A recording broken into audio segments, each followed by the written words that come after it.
नमस्कार दोस्तों, स्वागत है आपका स्टडी फॉर सिविल सर्विसेज में। वीडियो को पूरा देखिए। कोई भी आपका फीडबैक है, कोई सजेशन है, तुरंत वीडियो में कमेंट करके जरूर बताइए। अच्छा लगे तो वीडियो लाइक जरूर कर लीजिए और ऐसे वीडियो लगातार फ्री में पाने के लिए चैनल को तुरंत सब्सक्राइब कर लीजिए और बेल आइकन को जरूर टैप कर लीजिए ताकि आगे भी सारे वीडियो आपको मिलते रहे। यूट्यूब में फॉलो करते हैं तो प्लीज ये वाला फ्री टेलीग्राम चैनल जरूर ज्वाइन कर लीजिएगा। सारे नोटिफिकेशन, सारे अपडेट यहीं पे आते हैं, ध्यान रखिएगा। स्टडी फॉर सिविल सर्विसेज का कोई भी पेड ग्रुप अगर आपको ज्वाइन करना है तो सिर्फ 856480560660897523864455 यही नंबर है हमारे, सिर्फ जहां पे कॉल या व्हाट्सएप कर सकते हैं। इंस्टाग्राम पे हमारा पेज जरूर फॉलो कर लीजिएगा, study4civil.services है। ट्विटर पे हमको जरूर फॉलो कर लीजिएगा, @study4civils है। सारे क्वेश्चन अटेम्प्ट करिए और स्कोर अपना तुरंत कमेंट करके बताइए। नमस्कार दोस्तों, आप सभी का स्वागत है स्टडी फॉर एग्जाम में। दोस्तों, इस वीडियो हम लोग यूपी SSC लेखपाल के सामान्य अध्ययन के लिए राज्य व्यवस्था के कुछ प्रश्नों की प्रैक्टिस करेंगे। वीडियो शुरू करने से पहले मैं आपको बताना चाहता हूं, हमारे कई पेड ग्रुप चलते हैं। अगर आप इन पेड ग्रुप को लेना चाहते हैं तो दिए गए नंबर पर कॉल कर जानकारी प्राप्त कर सकते हैं। तो दोस्तों, देखते हैं आज का पहला प्रश्न लोग। निम्नलिखित में से किस अधिनियम में कलकत्ता में सर्वोच्च न्यायालय की स्थापना का प्रावधान किया गया था? वो आपको बताना है। Regulating act 1773, Pitt's India act 1784, charter act 1813 या चार्टर एक्ट 1833। तो इसका जो सही आंसर है वह ऑप्शन ए, रेगुलेटिंग एक्ट 1773 के अंतर्गत कलकत्ता में सर्वोच्च न्यायालय की स्थापना की गई थी। इसमें एक मुख्य न्यायाधीश और 3 अन्य न्यायाधीश की नियुक्ति की गई थी। मुख्य न्यायाधीश जो थे उनका नाम वह एलिजा इम्पे था, जो सर्वोच्च न्यायालय के मुख्य न्यायाधीश थे। और सर्वोच्च न्यायालय की जो स्थापना है वह 1774 में की गई थी और जो रेगुलेटिंग एक्ट था वह 1773 था। इसका जो ऑप्शन ए है वह सही है। कई बार परीक्षाओं में इसके मुख्य न्यायाधीश के बारे में पूछा गया है, तो इसका जो उत्तर होगा वह एलिजा इम्पे था। आइए अगला प्रश्न लोग। राज्य भूमि सुधार अधिनियमों को संवैधानिक सुरक्षा प्रदान करने हेतु किसमें सम्मिलित किया गया था? 7वीं अनुसूची, 9वीं अनुसूची, 8वीं अनुसूची या 10वीं अनुसूची? तो इसका जो सही आंसर है वह ऑप्शन बी, 9वीं अनुसूची के अंतर्गत राज्य भूमि सुधार अधिनियमों को सम्मिलित किया गया था। 9वीं अनुसूची को 1951 में पहले संविधान संशोधन द्वारा जोड़ा गया था। जैसा कि आप लोग जानते हैं कि प्रारंभ में संविधान में कुल 8 अनुसूची थी। 9वीं अनुसूची को पहले संविधान संशोधन अर्थात 1951 के अंतर्गत इसमें जोड़ा गया था। वर्तमान में इसके अंतर्गत कुल 284 कानून सम्मिलित हैं और इसे न्यायिक समीक्षा संरक्षण प्राप्त होता है, अर्थात इन्हें जो है अदालत में चुनौती नहीं दी जा सकती है। आ जाते हैं अगला प्रश्न लोग। शिक्षा जो प्रारंभ में राज्य सूची का विषय था उसे समवर्ती सूची में कब हस्तांतरित किया गया था? 24वें संशोधन द्वारा, 25वें संशोधन द्वारा, 42वें संशोधन द्वारा या 44वें संशोधन द्वारा? तो इसका जो सही आंसर है वह ऑप्शन सी, 42वें संविधान संशोधन द्वारा शिक्षा को राज्य सूची से हटाकर इसे समवर्ती सूची में हस्तांतरित किया गया था। और यह संशोधन आपका 1976 के अंतर्गत किया हुआ था और कुल 5 विषयों को राज्य सूची से समवर्ती सूची में जोड़ा गया था। उनमें आपका शिक्षा, वन्य जीवों एवं पक्षियों का संरक्षण और 5वां जो था वह न्याय का प्रशासन था। जैसा कि आप लोग जानते हैं कि संविधान में कुल 3 सूचियां हैं, संघ सूची, राज्य सूची और समवर्ती सूची। समवर्ती सूची के अंतर्गत जो है वह केंद्र और राज्य जो है दोनों कानून बना सकते हैं। आ जाते हैं अगला प्रश्न लोग। भारत की संविधान सभा ने राष्ट्रीय ध्वज को सर्वप्रथम कब स्वीकार किया था? वो आपको बताना है। 22 जुलाई 1947, 23 जुलाई 1947, 25 जुलाई 1947, 15 अगस्त 1947। तो इसका जो सही आंसर है वो ऑप्शन ए, 22 जुलाई 1947 को भारत की संविधान सभा ने राष्ट्रीय ध्वज को सर्वप्रथम स्वीकार किया था और इसका जो डिज़ाइन है वह पिंगली वेंकैया ने किया था। भारतीय तिरंगे जो आकार है वह 3:2 होता है और इसमें कुल जो 24 तीलियाँ हैं।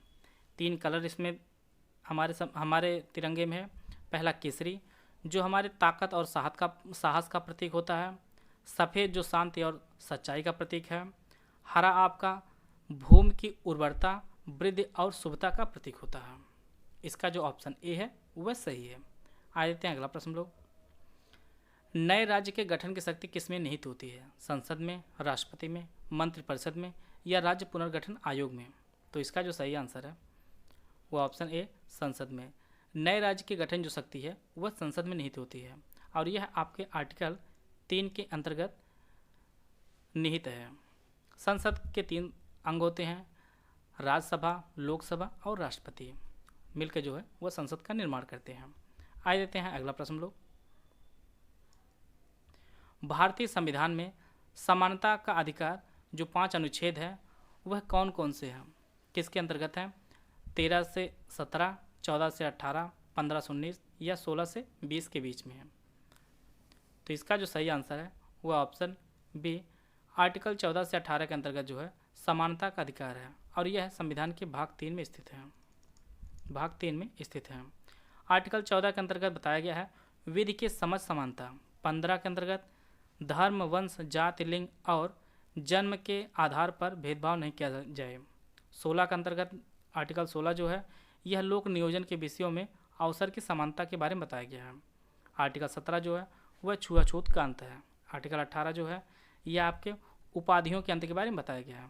आपके परीक्षा में डायरेक्ट अनुच्छेद पूछ देगा और यह किससे संबंधित वह भी प्रश्न पूछा जा सकता है।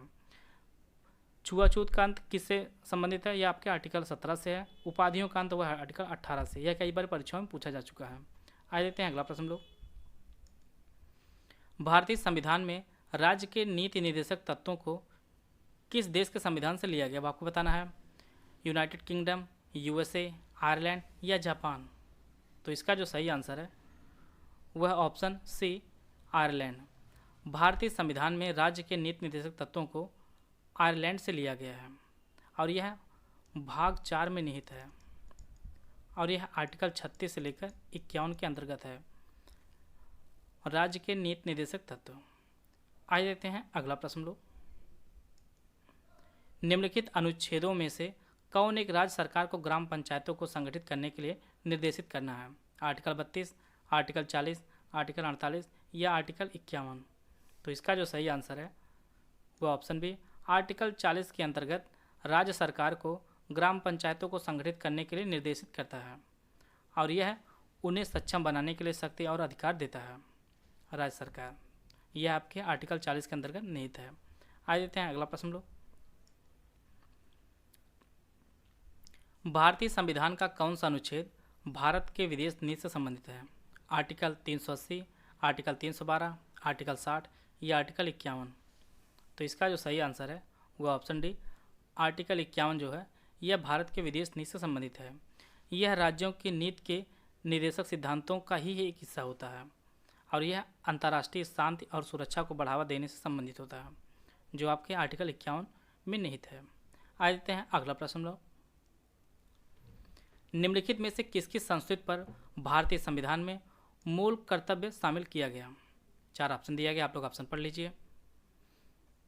इसका जो सही आंसर है वो ऑप्शन सी स्वर्ण सिंह समिति की अनुशंसा पर भारतीय संविधान में मूल कर्तव्यों को जोड़ा गया और यह 42वें संविधान संशोधन द्वारा किया गया था और 42वां संविधान संशोधन आपका 1976 में हुआ था। प्रश्न आपकी परीक्षा में अगर कठिन स्तर बनाना चाहेगा तो वह पूछेगा कि स्वर्ण सिंह समिति ने कुल कितने मूल कर्तव्यों को शामिल करने की अनुशंसा की थी? तो वह आपका 10 मूल कर्तव्यों को शामिल करने की अनुशंसा स्वर्ण सिंह समिति ने की थी, परंतु वर्तमान में कुल 11 मूल कर्तव्य हैं। जो 11वां मूल कर्तव्य आपका है यह 2002 में 86वें संविधान संशोधन द्वारा जोड़ा गया था, जो 6 से 14 वर्ष के बच्चों के लिए शिक्षा की व्यवस्था करना इसके अंतर्गत बताया गया है। तो वर्तमान में कुल 11 मूल कर्तव्य हैं और यह मूल कर्तव्य आपका रूस से लिया गया है और वर्तमान में इसे आर्टिकल 51A के अंतर्गत निहित है। यह सभी प्रमुख बिंदु थे इससे संबंधित, इसको आप लोग नोट कर लीजिएगा। आ देते हैं अगला प्रश्न लोग। भारत के राष्ट्रपति को महाभियोग हटाने की प्रक्रिया किस अनुच्छेद के अंतर्गत वर्णित है? Article 53, article 61, article 74, article 13। तो इसका जो सही आंसर है वह ऑप्शन बी आर्टिकल 61 के अंतर्गत राष्ट्रपति को महाभियोग हटाने की प्रक्रिया के बारे में बताया गया है और संसद के किसी भी सदन द्वारा इसे शुरू किया जा सकता है और इसमें जो है संसद के मनोनीत और निर्वाचित दोनों प्रकार के जो सदस्य होते हैं वह इसमें भाग लेते हैं और महाभियोग लगाने से पहले जो है राष्ट्रपति को 14 दिन पहले नोटिस देना अनिवार्य होता है। तो इसका जो ऑप्शन बी है वह सही है। आइए देखते हैं अगला प्रश्न लोग। लोकसभा और राज्यसभा की संयुक्त बैठक किसके द्वारा आहूत की जाती है? आहूत मतलब बुलाई जाती है।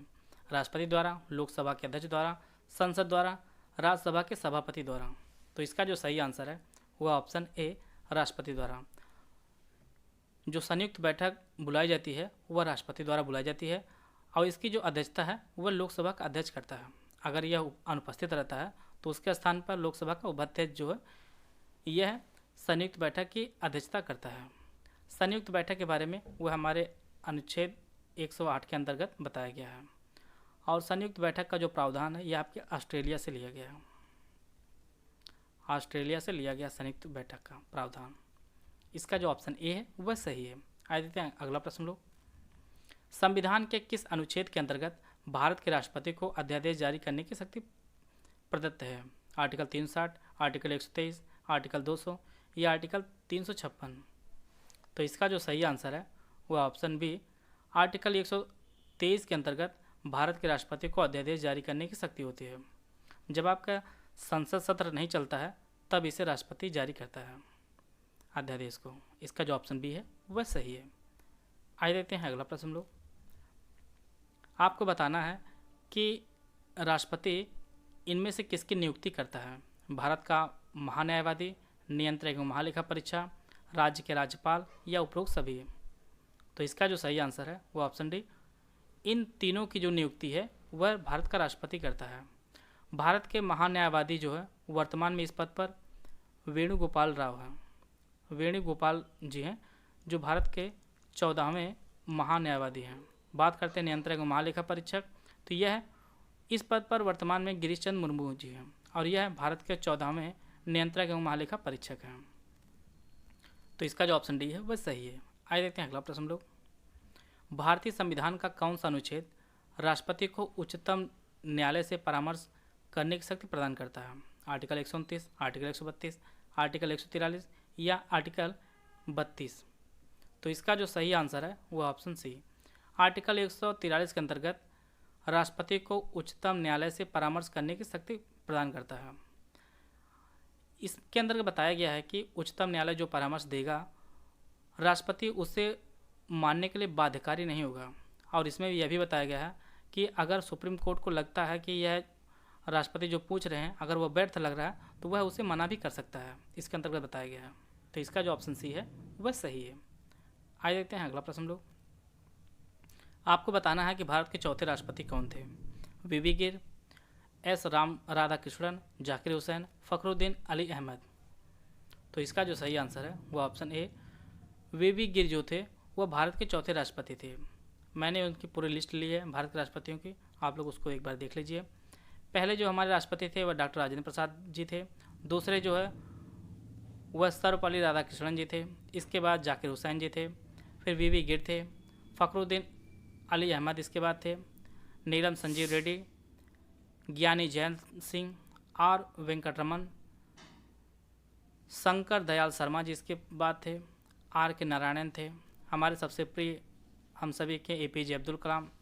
एपीजे अब्दुल कलाम का जो कार्यकाल था वह 2007 तक था। इसके बाद प्रतिभा सिंह पाटिल हैं, फिर प्रणब मुखर्जी और वर्तमान में जो हमारे राष्ट्रपति हैं वह रामनाथ कोविंद जी। आप लोग कमेंट बॉक्स में बताइए कि रामनाथ कोविंद भारत के चौथे राष्ट्रपति हैं। इसका उत्तर आप लोग कमेंट बॉक्स में दीजिएगा। आइए देखते हैं अगला प्रश्न लोग।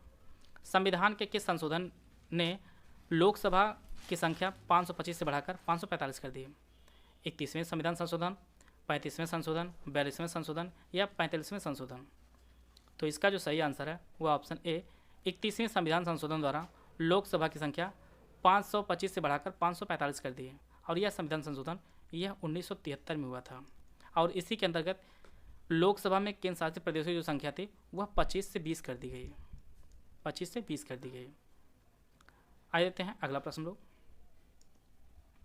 लोकसभा में अनुसूचित जनजातियों के लिए सर्वाधिक आरक्षित सीटें किस राज्य में हैं? बिहार, उत्तर प्रदेश, मध्य प्रदेश या गुजरात? तो इसका जो सही आंसर है वो ऑप्शन सी, मध्य प्रदेश में जो है लोकसभा की सर्वाधिक अनुसूचित जातियों के लिए सीटें आरक्षित हैं। यहाँ पे कुल 6 सीट आरक्षित की गई हैं। बात करते हैं मध्य प्रदेश की, तो मध्य प्रदेश में कुल 29 लोकसभा की सीटें हैं और पूरे भारत में जो है लोकसभा में 84 सीट अनुसूचित जाति के लिए और 47 सीट जो है अनुसूचित जनजाति के लिए आरक्षित की गई हैं। इसका जो ऑप्शन सी है वह सही है। आ देखते हैं अगला प्रश्न लोग। 2011 में लोकायुक्त विधेयक पारित करने वाला भारत का पहला राज्य कौन सा था? उत्तर प्रदेश, बिहार, उत्तराखंड, झारखंड। तो इसका जो सही आंसर है वह ऑप्शन सी उत्तराखंड। उत्तराखंड लोकायुक्त विधेयक पारित करने वाला भारत का पहला राज्य था। बात करते हैं उत्तराखंड की, तो उत्तराखंड यह उत्तर प्रदेश से नवंबर 2000 में यह अलग हुआ था। नवंबर 2000 में यह अलग हुआ था और वर्तमान में इसके जो सीएम है वह पुष्कर सिंह धामी हैं। और उत्तराखंड की 2 राजधानियां हैं, एक देहरादून जो शीतकालीन है और एक गैरसैंण जो है ग्रीष्मकाल की राजधानी है।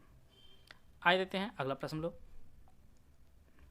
संविधान के किस संशोधन के द्वारा केंद्रीय मंत्रियों की संख्या लोकसभा के कुल सदस्यों के 15% पर सीमित कर दी है? यहाँ पे 4 ऑप्शन दिया गया, आप लोग ऑप्शन पढ़ लीजिए। इसका जो सही आंसर है वह ऑप्शन ए 91वां संविधान संशोधन के द्वारा केंद्रीय मंत्रियों की संख्या लोकसभा के कुल सदस्यों के 15% पर सीमित कर दी है और यह जो है प्रधानमंत्री सहित होता है। मुझे उम्मीद है कि आप लोगों को बहुत कुछ जानने को मिला होगा। वीडियो अगर आपको अच्छा लगा तो लाइक कर सकते हैं, चैनल सब्सक्राइब कर लीजिए। वीडियो को पूरा देखने धन्यवाद। जय हिंद, जय भारत।